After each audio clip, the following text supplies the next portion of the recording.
আচ্ছা, পৃথিবীতে এমন কোন জাতি থাকতে পারে যারা এত বেশি ভোজন রসিক ছিলেন, এত বেশি খাবার পছন্দ করতেন, গলা পর্যন্ত খেতেন, খেয়ে বমি করে দিতেন ইচ্ছা করে, আবার খেতেন আবার বমি করে দিতেন। অর্থাৎ তারা ভাবতেন অনেক বেশি খেতে হবে, খেয়ে পেটটিকে বমির মাধ্যমে খালি করতে হবে, এরপর তারা আবার খেতে পারবে। এটি ছিল তাদের কাছে স্বাভাবিক একটি ব্যাপার। এটি রোমান সাম্রাজ্যের মানুষ সম্পর্কে আমরা বলছি। এটি রোমান সাম্রাজ্যের একটি বাস্তব ঘটনা বলছি।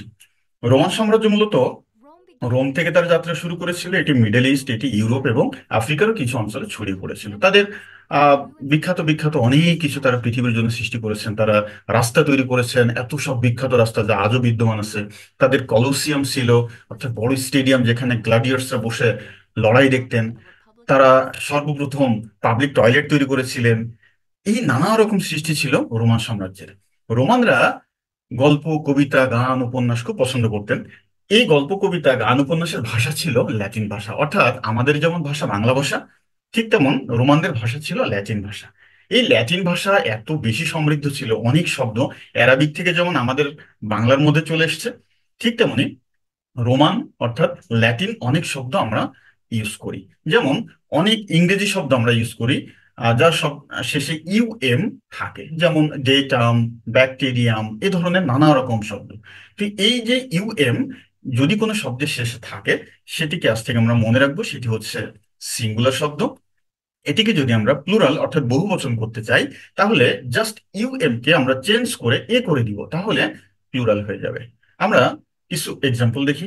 যেমন এজেন্ডাম থেকে এজেন্ডা, ডেটাম থেকে ডেটা, ব্যাকটেরিয়াম থেকে ব্যাকটেরিয়া, মিডিয়াম থেকে মিডিয়া, কারিকুলাম থেকে কারিকুলা, এরাটাম থেকে এরাটা। এই যে ইউএম, ইউএম গুলি সিঙ্গুলার। ইউএম কে যখন আমরা চেঞ্জ করে শুধুমাত্র এ রাখবো, এটি হয়ে যাবে প্লুরাল। তো আমরা এটি কেন শিখবো? যারা কম্পিটিটিভ এক্সামে অবতীর্ণ হতে চান তাদের জন্য খুবই গুরুত্বপূর্ণ এই নিয়মটি। আমরা একটু প্রুফ দেখি। দেখুন, ইংলিশ ফর কম্পিটিটিভ এক্সামের 11 নম্বর কোশ্চেন, 72 নম্বর পেজের, which of the following is in plural form. এখানে আনসার হবে খ, মিডিয়া। আমরা জানি মিডিয়াম ইউএম থেকে হয়েছে মিডিয়া, আনসার খ। আমরা 13 নম্বর কোশ্চেনের আনসার দেখি। স্পেকট্রাম, ইউএম আছে দেখেন শেষে, এটি যদি আমরা প্লুরাল করতে চাই হয়ে যাবে স্পেকট্রা। 14 নম্বর কোশ্চেন আমরা যদি দেখি, ডেটাম ইউএম হয়ে যাবে ডেটা।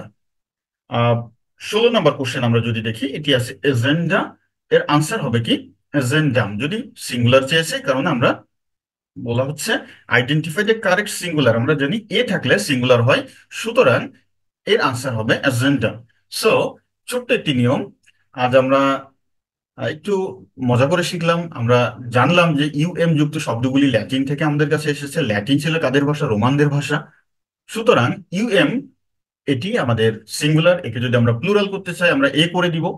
এখন এই 3টি কোশ্চেনের আনসার আপনারা দিতে পারবেন খুব সহজেই, যে ব্যাকটেরিয়াম, এরাটাম এবং অ্যাজেন্ডাম এদের বহুবচন কি হবে।